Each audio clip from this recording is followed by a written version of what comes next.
super, très intelligent, magnifique, merveilleux, bravo, grand joueur, très intelligent, un homme brillant. J'avais pas vu un mec aussi con, je pense, depuis Kurzawa. C'est vous dire. On atteint des sommets. Bref. Déjà, bravo à Lille. Hein. Attention, bravo à Lille. Ils ont fait un beau match. C'est à cause d'une erreur d'un de leurs copains, qui lui aussi est tout aussi débile, qui prennent un but.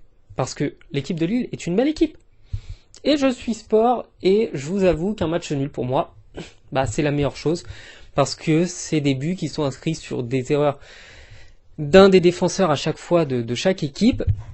Et les deux équipes dans l'ensemble se sont rendues coup pour coup. Bref, le titre de la vidéo c'était évidemment le fameux bonne chance de Mbappé. Et pourquoi il n'a pas fêté ce but? Je pense que Mbappé, il a encore en tête le match de Dortmund. Et évidemment, il a été déçu, il a exprimé son désaccord sur le fait de ne pas donner le maximum d'eux-mêmes pour aller remporter la première place et pour aller chercher cette première place en Ligue des Champions. Et je pense qu'il était déçu. Il a été déçu aussi de son match qui n'était pas terrible et il n'a pas souhaité le célébrer. Il a été très sobre, très respectueux, justement parce qu'il a en tête bien plus que de remporter le titre de champion d'automne. Bref, on va parler de ce match, un match où les Parisiens, je vous le mets à l'écran. Il n'y a aucun des joueurs parisiens qui serait titulaire en 2015-2016. Aucun. Je le répète, aucun des joueurs parisiens de l'effectif de cette saison ne serait titulaire dans l'ancien PSG, à part peut-être Mbappé, mais ce serait compliqué parce qu'il faudrait lui faire de la place, mais peut-être Mbappé. Oui, je pense à Mbappé quand même. Mais pas les autres, aucun autre joueur n'est du niveau de ce qu'on avait avant, et le PSG ne fait que de s'affaiblir.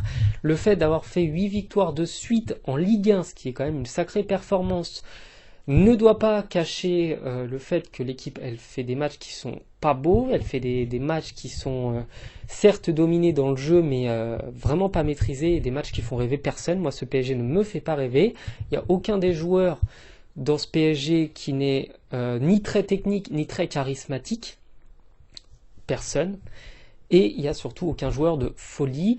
C'est du bricolage très souvent à tous les postes parce qu'il y a beaucoup d'absences, il y a beaucoup de blessés, il y a beaucoup de choses comme ça, mais ce PSG, il me fait peur. C'est un PSG qui n'a pas le niveau pour la Ligue des Champions, et c'est un PSG qui, s'il avait une équipe à peu près potable contre lui dans le championnat, il y a Monaco et Nice, mais bon, c'est pas toujours top, ne serait absolument pas à la première place de ce championnat.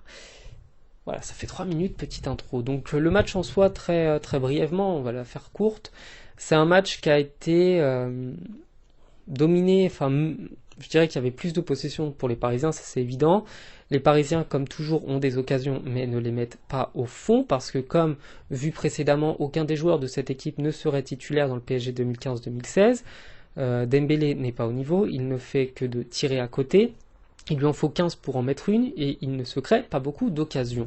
J'ajouterai à ça le fait que Ousmane Dembélé a un jeu qui est caricatural et qui est limité à une seule façon de jouer, à un seul geste technique. Il a une seule caractéristique dans son jeu, c'est poser la balle sur la touche, près de la touche, faire une feinte de frappe, une feinte de corps, une feinte de ce que vous voulez, et partir avec la vitesse.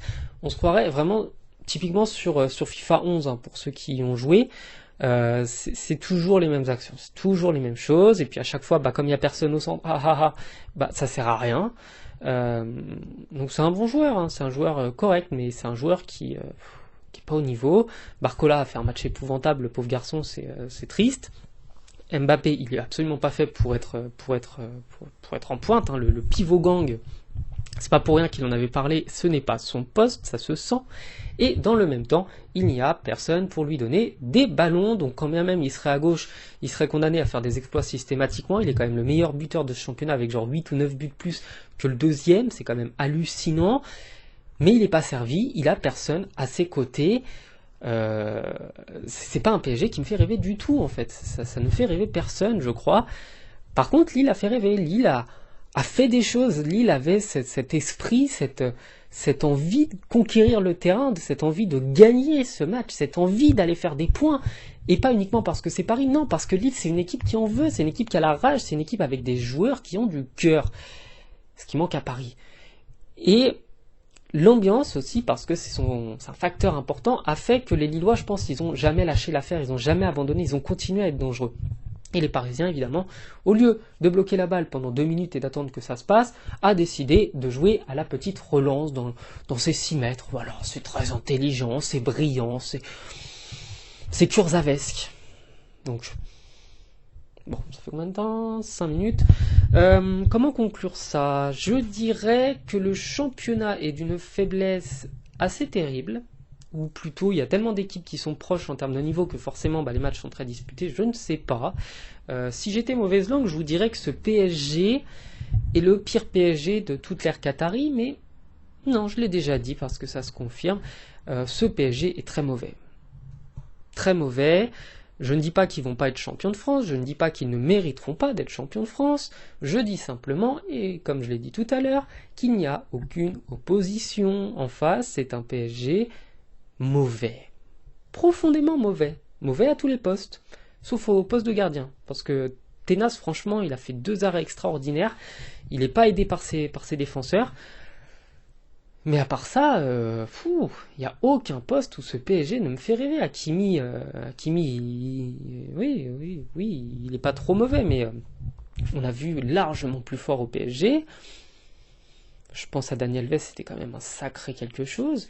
En défense centrale, c'est nul, hein, c'est catastrophique. On perd Ramos pour prendre Skriniar, je vois absolument pas ce qu'on y a gagné à faire ce mouvement-là. Il n'y a aucun intérêt. Ramos, il continue à être au sommet. Skriniar, il continue à être dans les bas-fonds du football mondial. Côté gauche, du coup, on a Hernandez qui a un pois chiche à la place du cerveau. Et Nuno Mendes nous manque terriblement, et évidemment les anciens à ce poste-là, je pense à Maxwell, qui est monstrueux, qui était monstrueux, qui a jamais pu être remplacé. Milieu de terrain, on a un milieu de terrain qui est nul, je veux dire, le pauvre Zaïre Emery se retrouve à jouer à droite parce qu'il n'y a personne et qu'on bricole des trucs. Non, ce n'est pas lui rendre service que de le mettre là. Déjà que dans le milieu de terrain, c'est pas toujours extraordinaire. Ugarte, c'est pareil, Vitinha, c'est pareil. Ils n'ont pas des carrures de mecs qui te prennent le milieu de terrain au PSG. Pas du tout. Et aucun d'entre eux, en fait, n'aurait été titularisé à ce poste-là une autre année. Non, je suis désolé. Je me suis trompé. Ugarte, oui, il avait fait rêver quand même quelques temps. Mais non, je vois pas ce qu'on y gagne par rapport à Verratti. Je vois absolument pas ce qu'on y gagne. À part qu'on a un mec qui risque pas de partir d'un cancer des poumons et de la gorge et de tout ce que vous voulez à force de fumer. À part ça, je vois pas. Puis on attaque, voilà, l'attaque parisienne. Putain, on est passé quand même de... Je conclurai sur ça. Quitte à me répéter, peu importe, on est passé de Neymar à Kolo Muani et de Lionel Messi et avant lui Di Maria à Ousmane Dembélé. On n'y a pas gagné au change. Mais alors, clairement pas.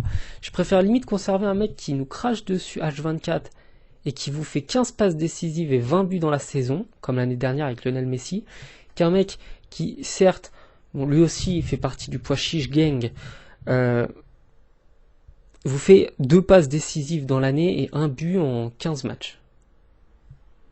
Faut savoir ce qu'on veut, et moi ce que je veux c'était juste une meilleure mentalité en fait. J'aurais bien voulu garder les mêmes joueurs mais avec une bonne mentalité. C'est tout ce que je voulais, une mentalité.